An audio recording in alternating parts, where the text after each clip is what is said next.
Hello and welcome to ThePrint. This is Shweta Tripathi, and we are here with political analysts Sumant Raman and Mukund Padmanabhan to discuss on the rift in the AIADMK, where a new faction led by AIADMK leaders C.V. Shanmugam and S.P. Velumani have extended support to the TVK during the floor test here on Wednesday.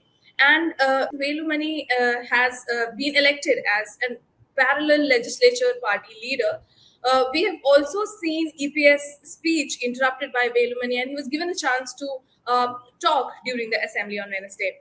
So, first of all, sir, Suman sir, I'll just like to start with you. Where do you see this rift stemming from? Like, is it the dissatisfaction among the party members all these years, or do you think is it because of the repeated losses the party has seen, like seen a reduction in the vote share over the years? Where did the party lost its way? Yeah, I think first of all, we have to remember that since its inception, the AIDMK has never been out of power more than 5 years. It has never happened. Since MGR formed the party 1973, in 77, they won their first assembly election and came to power. From 1977 to 2026, there has never been a period of more than 5 years where the AIDMK has been out of office. So this will be the first time that that's happened. And naturally, they will blame their leaders for it, particularly Mr. Edappadi K. And the question arises whether he is providing the kind of leadership that is needed to revive the party.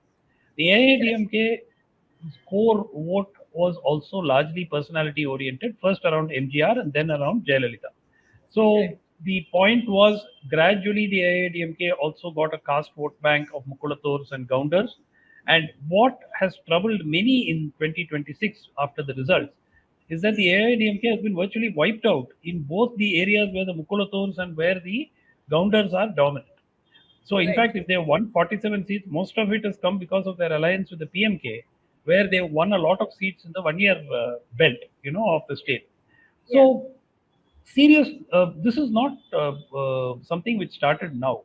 Even before the elections, there was talk. In fact, when I was speaking to a few AIDMK leaders, they told me very clearly, sir, if we don't win this time, EPS cannot continue. Now, that was clearly sort of, the feeling within the AIADMK's second rung leadership that there would have to be a change of leadership if they didn't do well. And it's not that they have not done well. They've been relegated to the third place. It's not, supposing they had got 105 seats and they narrowly missed out on power. Yes, EPS could have claimed that he was so close and he revived the party, the vote share increased. No, nothing has happened. They've been pushed to 47. They've lost in all their traditional strongholds, and they've only got 47 because of an alliance partner. So, on every measure, this is a disaster for the AIADMK. So, Mr. Edappadi K is simply not able to provide the charismatic kind of leadership that is needed to revive the party. He's now had almost 8 years at the helm of the party. So, whether it is Velumani or Vijay Bhaskar or C.V. Shanmugam or whoever, the question they are asking is, in fact, day before yesterday when I was speaking with one of them, the argument was very simple. Sir, we don't see light at the end of the tunnel. I think that is the support. Those are secondary issues. Fundamentally, had the party done well, even I don't mean obtained a majority. If the party had got 90 seats, 100 seats, there would have been no major rebellion against EPS, at least not now. Right. So this is something. See, they are saying, where do we go from here? And EPS is not known to be active as an opposition leader. Last time, as the leader of the opposition, he was virtually invisible for 2 years. In fact, the talk was Annamalai is the leader of the opposition and EPS has disappeared. It was only in the last 2 years that he became a little active. So I think I would say that they are justified in asking for him to quit. Right. Coming to you, Mukund sir, how do you see that now that there is a clear split, and we've seen today during the floor test that around 24, 25 MLAs are with the faction led by Shanmugam and Velumani. Do you see this split more like an anti-EPS sentiment or like a genuine attempt to revive the party? Well, I mean, I'll just pick up from Sumant's very perceptive comments. I agree with him that, I think the larger issue is that successive defeats have precipitated this condition. And then he's talked about, the party's granular performance in EPS's strongholds and his performance as an opposition leader. All of this could have played a role. I will only add one more thing. I think the victory of or the success of Vijay, there was always a question mark about the future of the ADMK because it was linked to personalities, first MGR and then Jayalalithaa, and questions were always asked after Jayalalithaa won. Yeah. And I think the victory of Vijay has only sharpened the ADMK's own sense or own intimations of its own mortality, in a way. So I think there is an internal realization that maybe there's not much of an ideological space in a political milieu, which is where the DMK probably will hold its own for a while, and where now a new force that has come in, which is really has, if you look at it,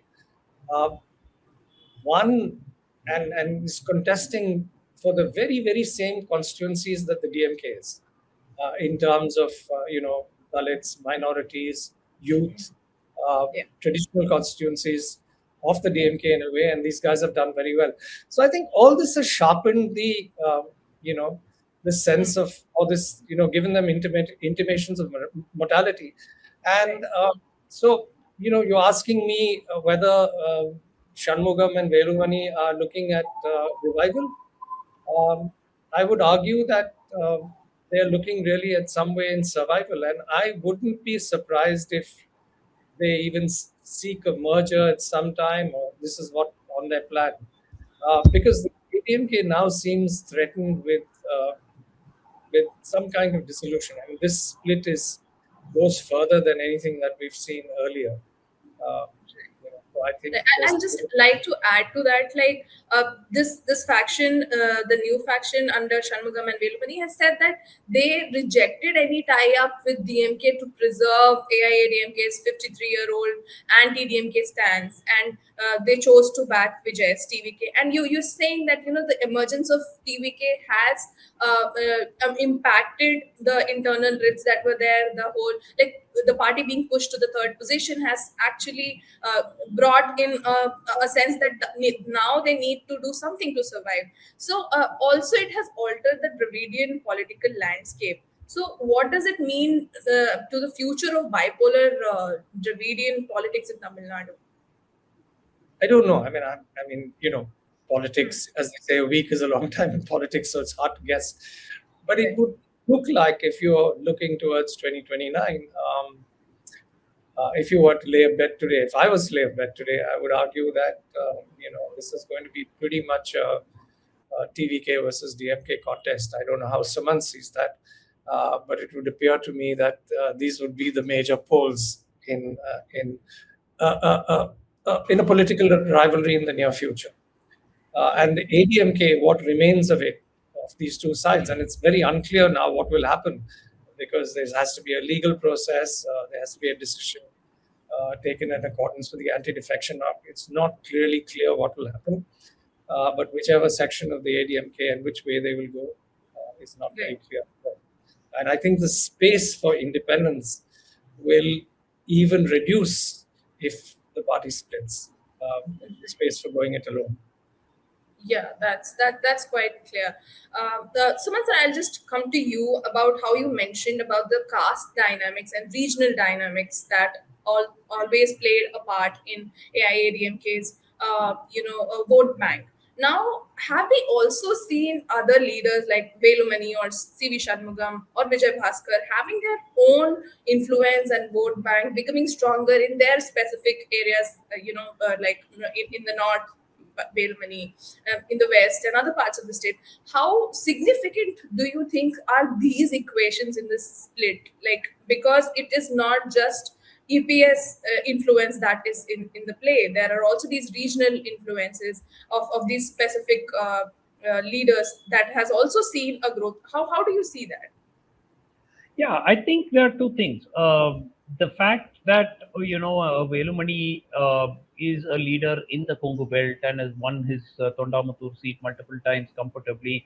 Uh, Clearly, those are things which certainly are part of the mix. I would not rule that out. But I think the larger picture is, when we look at should the AIADMK exist as a political formation, I believe that there is a great need for a centrist party which is free of ideological hang-ups. And the AIADMK, all it is desperately needing is a charismatic leader. There is a ready vote bank, which is an anti-DMK vote bank, which potentially could get disillusioned by the TVK. We don't know how the TVK is going to function going forward. So all of these things are not known. So if people get disillusioned with the TVK, there is a sizable anti-DMK vote bank who will never vote DMK. So there is, I would say, 55% of the state has never voted DMK at any point of time. So I think that there is a significant vote bank available. What is currently missing is they do not have a charismatic leader who can hold it all together and take them to the next level. And right now it's a holding operation. CV Shanmugam and SP Velumani are part of the old brigade. They are certainly not new faces. They're certainly not people who are charismatic and who can draw the youth towards the party. And that is the real problem for the party. There is nobody who is in his 50s who could be pushed forward and said, here is an AIADMK leader, from the Jayalalithaa days, if not the MGR days, and who can command or who can get, the vote of the youth and so on. So Right. all of this is the problem. And I think that I feel that the AIADMK should survive. I don't want the demise of the party because I think that a party that is really, it does not practice hate politics the way DMK does or the way BJP does. It is relatively a all-encompassing party. Of course, corruption charges have always hung around it, but other than that, there are no major negatives against the AIADMK. So I think there is a need for the party to survive. Whether it will, time will tell. Right, right. I just want to Yeah. add that I agree with this, analysis that there is an anti-DMK vote bank. But what I was trying to suggest earlier was, it looks like Vijay has captured that space. If you look at that traditional Yeah, space, I mean, you that's look at there. the nice strong, the stronghold of Greater Chennai, and that's where it had an effect. So essentially, yes, the uh, the revival, if you like, of the DMK and any hope of it will depend critically not alone on the DMK and how it behaves, or what it does to, going forward. It will depend on the diminishing of the the TVK, and if the government really performs badly, and if there's that is, I think that's where the ADMK's hope lies more than anything else. Right. So, Suman, you mentioned about how there is no charismatic leadership as it has been in traditionally in AIADMK. How do you see that EPS himself personally being responsible for the party's decline? Besides these issues of loss of charismatic leadership. Yeah, I think the one thing that I would really hold EPS responsible for is not performing his role as an opposition leader very actively. There has always been talk that he has not been very strong in his attacking the DMK government, and in the first 2 years he was completely missing. I think that is You something mentioned. which everybody know. So Yeah. I think that he comes across as somewhat laid back. I think that is a problem which the AIADMK And of course, the fact that he belongs to the older generation, he is in his 70s now. And you've got Vijay, who's 51, 52. You've got Uday, who's 49, 50. They are Yeah. the principal players in the assembly today.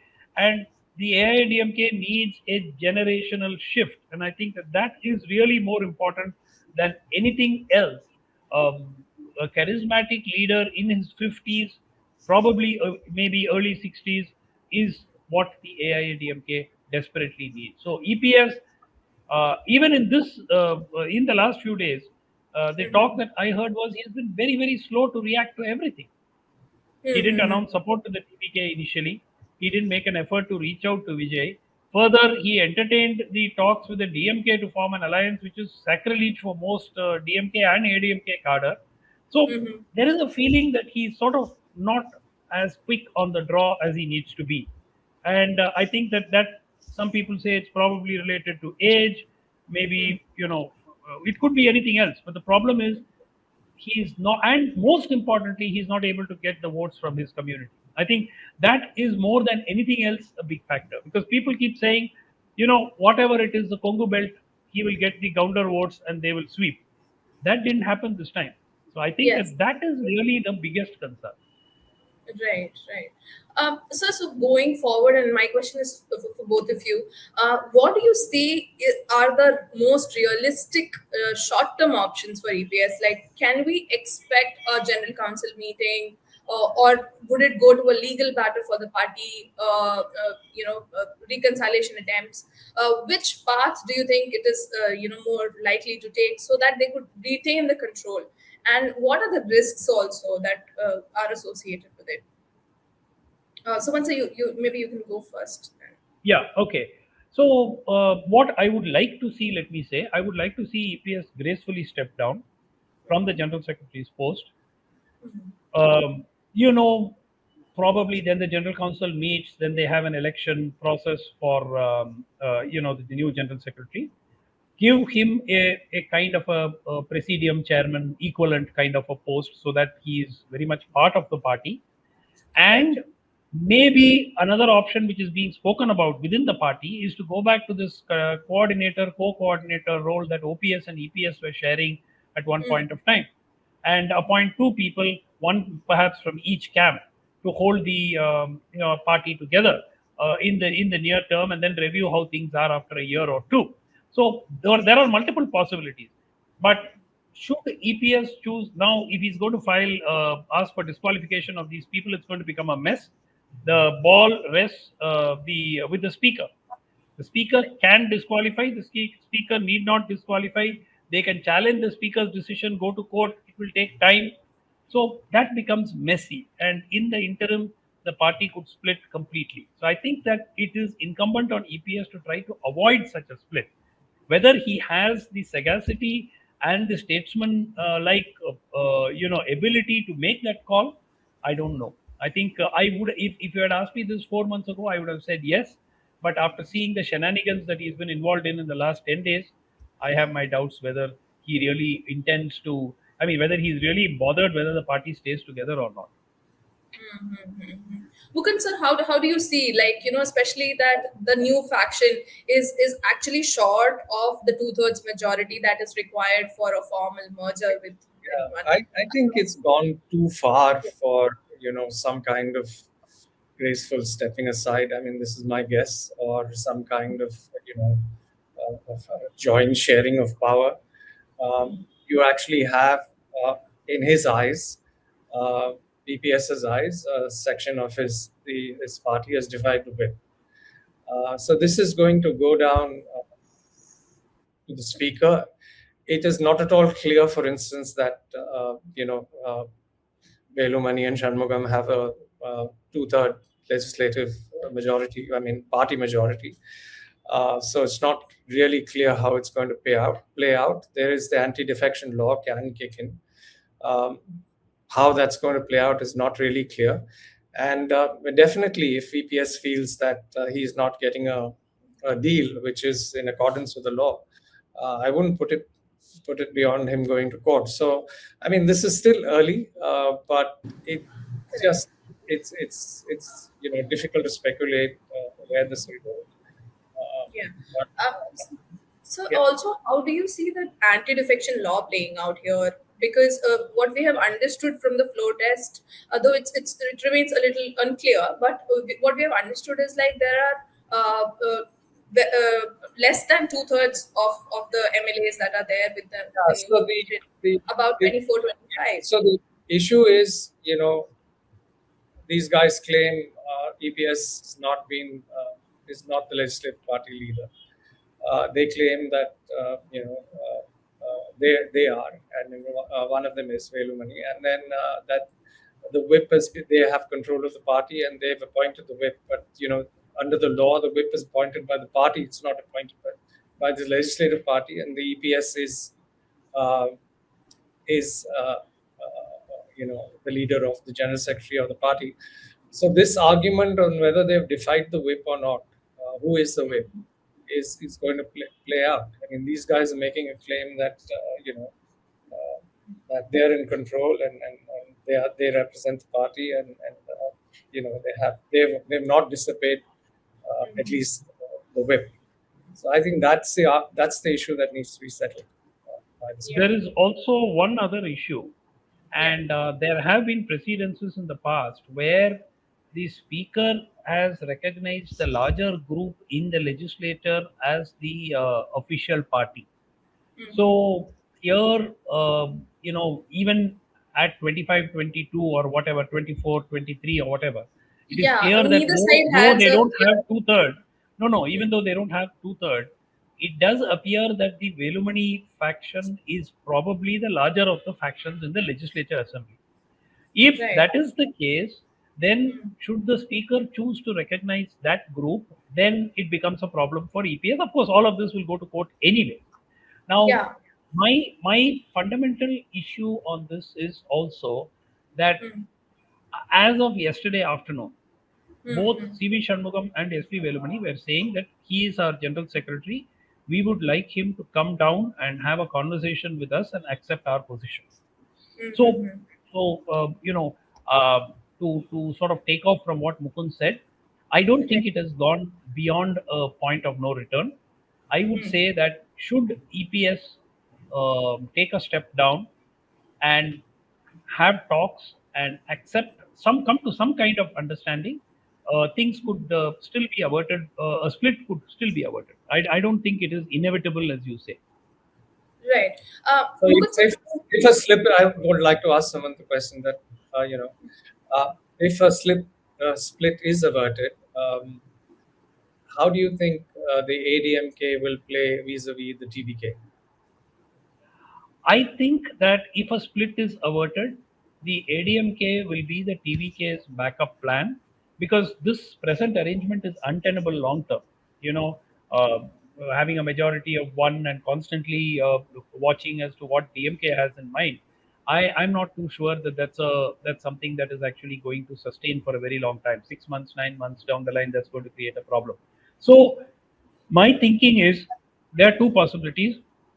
Vijay could choose to, cock a snook at the DMK and its allies and say that, look, I'm tying up with the AIADMK.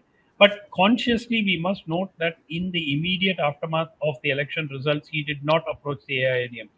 So, why we could always debate, argue on that, but he did not approach them. Though back channel talks were held between Adav Arjuna and the AIADMK, for officially the TVK maintained that we have not asked any of the NDA allies for support. So would he want to take that support now? Would the AIADMK, again, we still don't know whether the AIADMK officially continues in the NDA. CV Shanmugam yesterday said we are not part of any alliance. Is he referring only to his group? Is he referring to the larger party? Because EPS has not said he has quit the NDA. So there are a lot of issues here. So suppose the AIADMK leaves the NDA, drops the BJP and says we are ready for an alliance with the TVK, then what stops the TVK from accepting that support? Because that will ensure a stable government. 47 MLAs Yeah, would take Yeah. them to 150 plus, which would be correct. a totally stable government for 5 years. But the other question is, I mean, going forward before the vote, there was some complete lack of clarity on whether this rebel faction wanted to extend unconditional support, or whether they would have liked something more than that, and if they did, then how the TVK would respond to it. That's a question that I think also needs some clarity going forward. Yeah, I would also like to add, like now that we are also discussing about the BJP alliance as well, how will the relations of this breakaway faction be like, with the BJP? Would they consider dropping BJP? Because we've also seen that there is a support, there is a understanding with other leaders, including Velumani, with the BJP leaders as well in the past. That's what we've seen. So, what does it look like in the future? I think by and large, most people have agreed that if the BJP does get a larger toehold in Tamil Nadu, it will have to come in the long run at the expense of the ADMK. So, to me, just broadly, I think any split will in the long term, I think be of some benefit. I don't know if someone agrees with this. Right. Yeah. Yeah. Go ahead. I was about to ask, like, what do you think it is gonna be like? Yeah, see, as far as the DMK is concerned, and I'm coming to it, in a slightly different mode. I look at it in a slightly different way. The TVK vote bank is largely a DMK vote bank, and minorities, Dalit, youth, none of whom, except for the women who voted in large numbers for the TVK, none of the other groups are an AIADMK vote bank at all. So, if the TVK is hugely successful, then who are those who will vote for the DMK? Now, that's my big question. You will have a certain set of intermediate castes in northern Tamil Nadu, and a set of intermediate castes in southern Tamil Nadu. But the core vote bank of the DMK, which is the Dalit vote, which is the minority vote, which together constitutes close to 25% of the DMK vote share, not 25% of the votes the DMK gets. The DMK gets about 35-40% of the vote alliance. At least 25% of that 40% is coming from these segments of society. The minorities alone constitute about 13-14%. And the Dalits, though constitute 20%, they don't vote uniformly for one party, but even more than 50-60% of those vote for the DMK. So straight away, you're looking at a loss of 20% of votes. How does a party recover if you're going to lose 20% of your core vote? So there is a problem. There is a very significant problem for the DMK as well. So I don't see this as exclusively an AIADMK problem. Okay. That is why it's important for the AIADMK to survive as a party. If they survive for the next couple of years, who knows what can happen? Right. That's there. Now, also looking at what happened today, like Velumani has been accepted by the speaker as to talk and their support to the government. EPS can go to the court, and in the long term, there can be a legal action to claim the party symbol or disqualify these MLAs. What are the likely outcomes based on what we have seen in the past also when there was a split involving Sasikala and OPS? In the history of what has been with AIADMK. So, how do you see going forward the legal course of action could be? Like we've discussed that enough, but I think looking at what has happened over the party symbol and all of this, how do you see it can play out? First at the court of the speaker, and if EPS is not happy with that, I think then at a court of law. Yeah, that's my answer. You want to expand on that? Yeah, I think that if EPS pushes the issue, he precipitates a split. There could be a possibility where they could speak to each other, sort out the issues, and then let this whole thing be forgotten. Mind you, it is not legally binding on EPS to expel them, or they don't stand automatically expelled, or the speaker has the discretion to expel or not expel. So I think that first of all, the next step is for EPS to write a letter to the speaker asking for the expulsion of these MLAs for having violated the whip.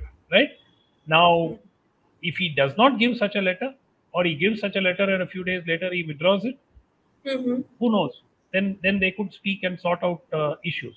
But If he pushes this, then he's pushing the party towards a split. Right. Also, now that when we have seen such scenarios in other states, like unlike in case of Shiva Sena and NCP in Maharashtra, where the EC ruled in favor of the breakaway factions, in this case, the breakaway faction does not necessarily, we don't know what is the equation with the center, and will that have an impact because they have not really said anything. Mukund? Yeah, Suman sir, if you could just start. Yeah. I mean, Okay. yeah. Yeah, Mukund, after you. No, I mean, Yes. we're speculating now. We know that the BJP would Yeah, like purely a speculation. some Yes. kind of, some kind of handle in Tamil Nadu, and I think it's fair to say also that even though that they were virtually decimated in the poll, they got just one seat, and that was one narrowly in Uttakaman. They probably were not as unhappy with the result as uh, they should have been, or they would normally have been, simply because I think the TVK's victory, in their eyes, might have opened up a sort of, I mean, for the lack of a better expression, a non-Dravidian space, which then they could finally explore and occupy in some way. Um, uh, but I think TVKs, and then you had the TVK, the Congress jumping ship, and the TVK accepting them as partners, and that I think really upset them for a while.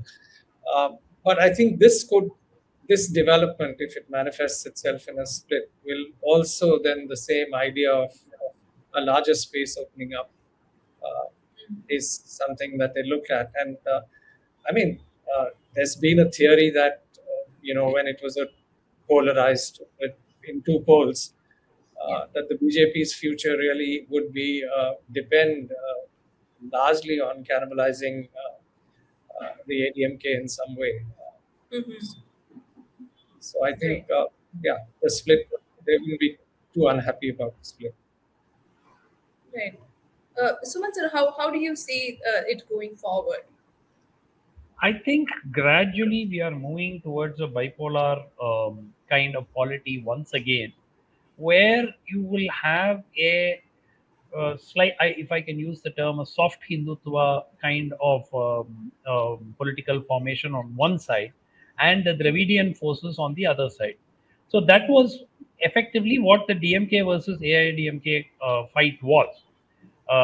Now, in a new avatar, whether they would remain as DMK or AIADMK, I don't know. But eventually, you will have the TVK is trying to say that we are Dravidian, Dravidian, Dravidian. So this Dravidian ecosystem of the TVK, together with the erstwhile the DMK and the maybe some elements which are affiliated to the DMK on one side, versus this slightly centrist, non-Dravidian, soft Hindutva kind of a party, which the AIADMK was. Of course, the BJP is more hard Hindutva, which didn't Right. really work in Tamil Nadu. But I think that these two combinations would sort of exist. And eventually, Tamil Nadu politics may coalesce into a fight between these two forces. The Dravidian movement itself is getting weakened. That is very, very clear. The victory of the TVK itself is that is in some ways sort of rebuke to the Dravidian movement, as it were, that they are not those who have complete sway. And the AIADMK, for all practical purposes, is not a Dravidian party. I mean, though they came from the DMK, they are pretty much, a party outside the framework of what can be called a core Dravidian ideology. So I think this is where we are heading. But again, a lot can happen in the next few months to prevent that. Right. Sir, coming to my last question, based on what you've said, and also speculating that in case AIDMK heads towards becoming a marginal player, an ultimate thing between TVK versus DMK, what can be a realistic path for the party to rebuild a new leadership, practically looking at it, so that now if they plan to end a single person dominance and try to build a broader AIADMK ecosystem, what is the way forward, looking at the realistic options that they have? Mukund sir, if you could take that first. Um, I'm not sure. I mean, whether the issue is just a matter of leadership. I mean, or the issue is somebody's performance or lack of it in the assembly. I know Sumant has drawn attention to it, and I probably agree with him that EPS wasn't the world's best leader of the opposition. But I think the problems of the ADMK go beyond that.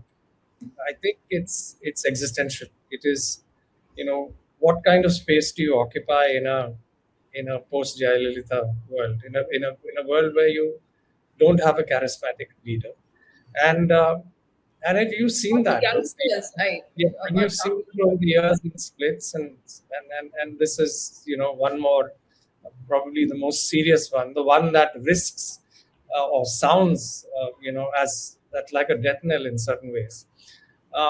But so I think it lies more than that. I think the peculiar thing that has happened and why we are struggling with this is, you mentioned, I mean, is the TMK a TVK a Dravidian force?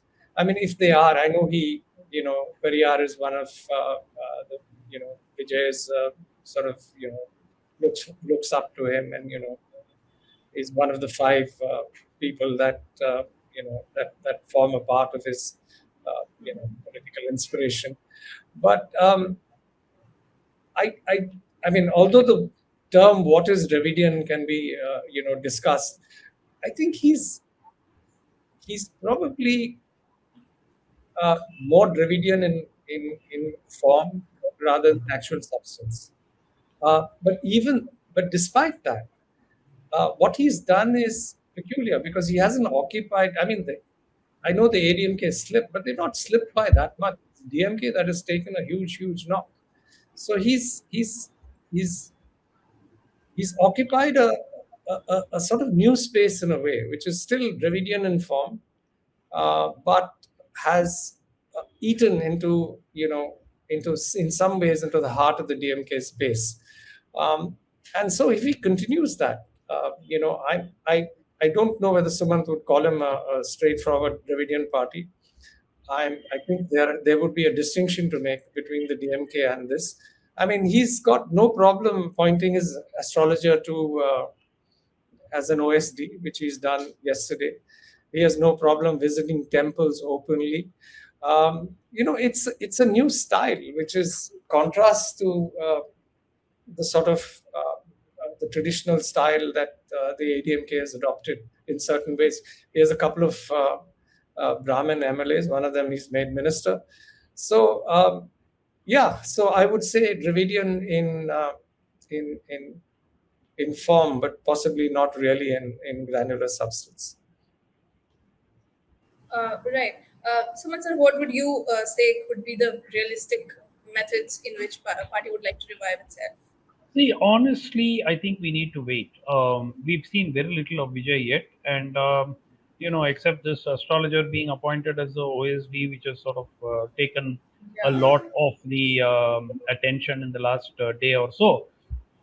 We don't really know very much about his politics, what he stands for. He started off with Periyar. Then by the time the election had arrived, he had come all the way to MGR, Jayalalithaa, everybody. So, and then he pulls out Velunachiyar, he pulls out Anjugamammal, he pulls out, he pulls out heroes from the past almost on demand. He pulls them out, and then virtually every caste leader. And so on. So I was saying that right now he's in the freeze all mode. So if there are votes to be had, I support your leader, whoever he was. And I may not know very much about him, but I'll probably have a portrait of him in my gallery, and I'll probably be garlanding those portraits at regular intervals. So right now he's there. Now, how for instance, he went and visited the DK chief Veeramani after taking the oath of office. Now, what does that signify? Then in his speech, He says the minorities will be protected and will be secure in his administration. So again, is he targeting the DMK's vote? That is the suspicion that keeps coming back to me. It may or may not be proved right, but at the moment it looks like he is keen on the youth, the Gen Z. He is keen on minorities. He is keen on Dalits, and he's keen on women. I think that these four categories of voters are those who form the core of the TVK's vote bank. And I think that the more he makes inroads into three out of these four areas, the worse is going to be the problem for the DMK, because they need to reinvent themselves as much as the AIADMK. And mind you, the DMK also carries the baggage of dynasty. Look, Mr. Udayanidhi, whatever one may say, is not universally accepted the way Mr. Stalin was. And I think that, however much the DMK may try to cover that up, that is clear. In fact, even appointing him as a leader of the opposition, there still is so much of discontent within the DMK ranks. So this is not a done deal that, everybody, as long as Mr. Stalin is in control of the party, they will accept him. But if he cannot lead them back to power and so on, then the knives are out. So I don't see. So I think it's a crisis for both the parties. For the AIADMK, it's a more immediate crisis because the DMK is cadre based. They can survive. They're flush with funds. They're just out of power. So I wouldn't see the DMK having any major existential threat in the next 4 or 5 years. For the AIADMK, the threat is tomorrow morning or today. So that way we are focused on the AIADMK. But you look at the long-term picture, both parties face existential threats. It is obviously clear from the assembly election results itself that both the parties really need to look at reviving and especially looking at the youngsters and women and minority votes. Thank you so much for sharing your invites. Thank you so much. Thank you. Thank you. Bye-bye.